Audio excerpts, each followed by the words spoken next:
Time check, 5:36 in the morning, August 23, 2024. Samahan niyo ako, walking with story to tell. Magkukwento ako sa aking, update ko pala sa aking life. See ya! Good morning everyone! We're back on the track. Good morning Philippines and good morning world. Kailangan nang walking at kailangan magbawas ng 5 kilos. Nananaba na ang moms nyo. Pero walking lang. Hindi daw pwedeng mag-jog. Kasi bawal matagtag yung aking brain. Baka ma-brain damage, char.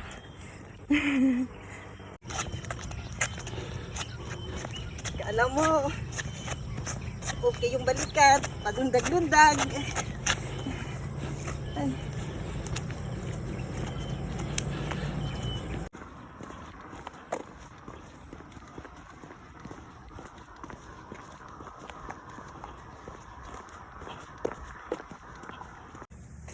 Andito kami guys sa Daang Kalikasan.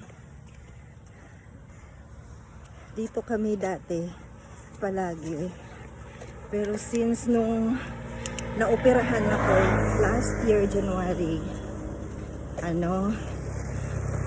bali 1 year na mahigit na hindi ako nakakapunta, almost 2 years na. Ngayon lang ulit. Kasi dati nung bago ako naoperahan, hindi ako nakakalayo ng lakad. Masakit yung balakang ko. Dahil na pala yun sa aking myoma. Ngayon, pa-check up ako nung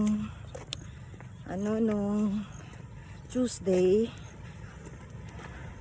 Sabi sa akin, kailangan ko magbawas ng 5 kilos. My God, saan ba tumubo yung 5 kilos na yun?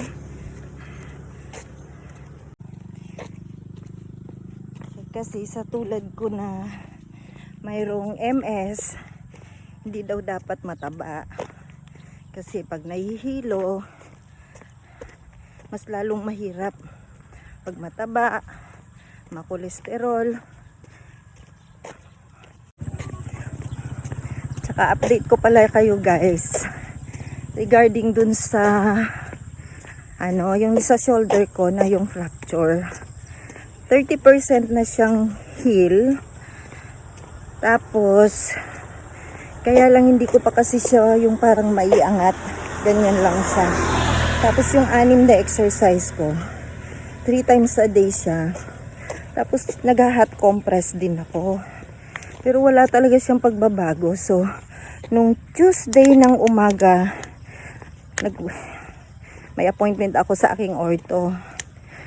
Nirecommend na niya ako for MRI sa shoulder dahil baka daw kasi sa x-ray, hindi kasi nakikita sa x-ray yung loob.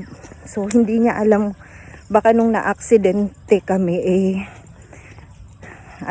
may damage sa bandang joint. Kaya kailangan x-ray bago magbigay ulit ng kung anong procedure na gagawin. Marami siyang sinabi, 3 yung option na gagawin if in case na may damage sa joint ko. Pero God is good. Continue lang ang prayers. Magiging okay din. Kasi alam nyo, sa ngayon, pakiramdam ko okay na ako Kasi nawala na yung hindi na ako inaatake since kailan ba yun? Since May. Wala nang attacking nangyayari. Siguro mga mid ng May wala na. Ngayon, kaya nga sabi nung husband ko, nung na-aksidente kami, sana lumipad na yung sakit ko na hindi na siya babalik hanggang. Tapos naramdaman ko na parang wala naman na din talaga. Sabi niya sana daw, ay baka daw lumipad na nga nung lumipad din yung sasakyan namin. Sabi ko, kailangan pang mabalian ng buto bago mawala yung sakit kong yon. Kasi so far talaga, wala na talaga yung hilo, yung grabing sakit ng ulo. Tapos, yung parang nag-uulap-ulap yung paningin ko na parang nagbo-blur siya. Tapos may parang puti-puti na nahalo. Parang wala na akong nakikita. Wala na yun. Siguro, dahil na rin sa mga prayers ng mga nakasubaybay sa akin. Maraming salamat.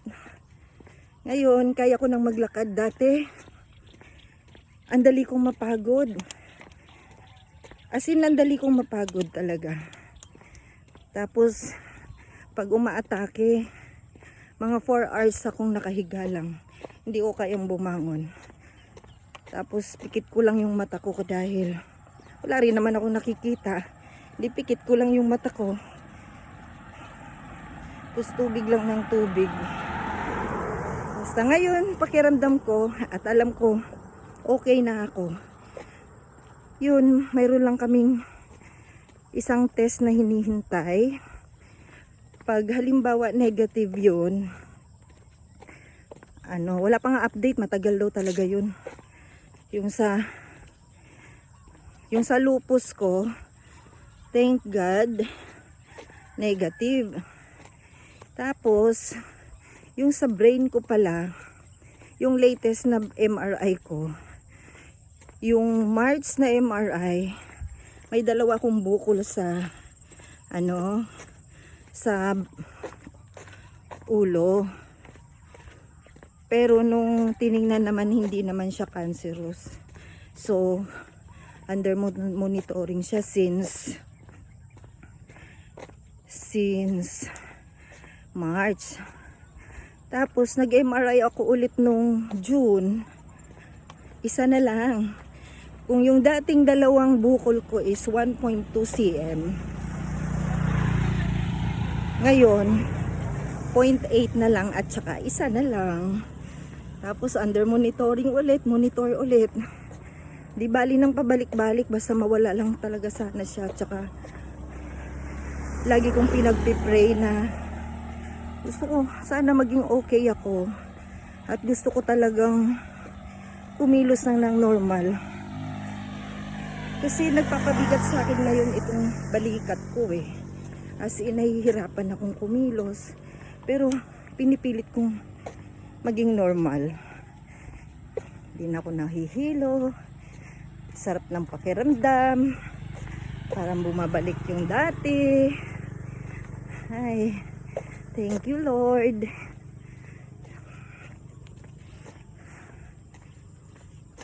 Papunta pa ako dun. Papunta pa kami dun. Sa dulo.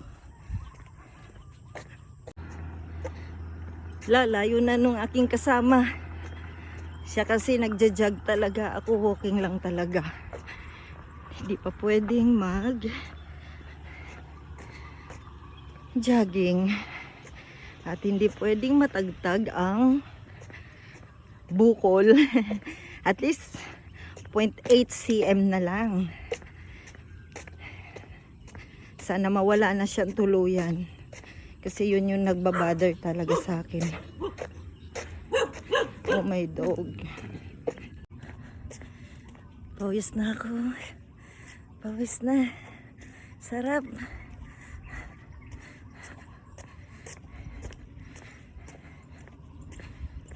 Hanggang dun sa checkpoint, hindi ko lang alam, parang 2 kilometers. Tapos balikan 4 kilometers. Not bad. Pero walking lang talaga. But it's okay not to be okay. Ang layo na nung kasama ko. Hinahinay na lang ako. Grabe pawis ko guys. Grabe. Sige lang. Laban lang. Lakad pa din. Hanggang dulo.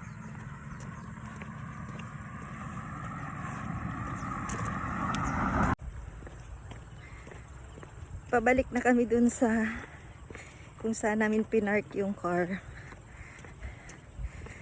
Yan, salubong ko na yung sinag ng araw. Ay, sarap pagpawisan. Yan, pabalik na kami. Nauna pa rin yung kasama ko. Oh.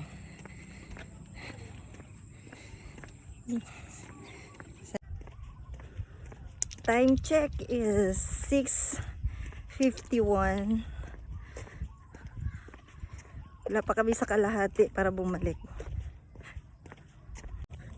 Every other day na yung walking na gagawin kong to. Pag weekend, dito kami sa Daang Kalikasan.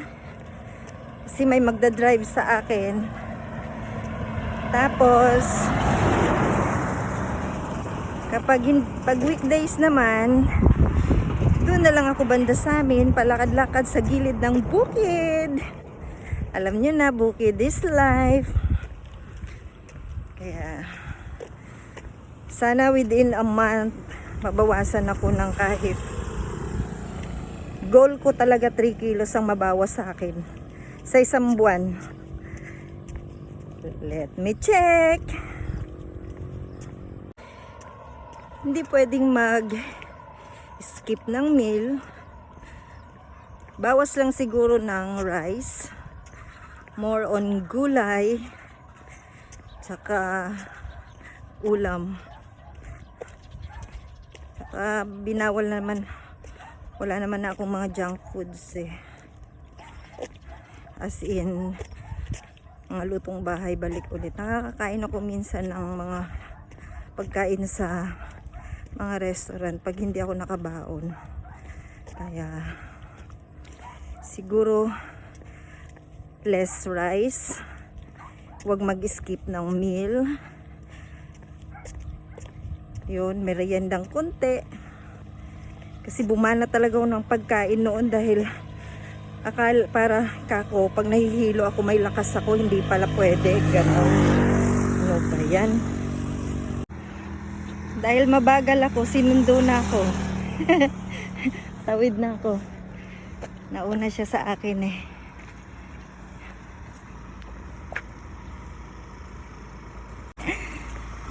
Sinundo na ako. Bagal kasi. That's all for today, guys. See you next week again sa aking exercise routine. Thank you for watching. Don't forget to like and follow sa YouTube and like and subscribe sa YouTube and like and follow sa aking Facebook account. Thank you so much. Have a nice day, everyone. Hanggang dito lang ang kami muna. May checkpoint. Bawal pa umakyat sa taas.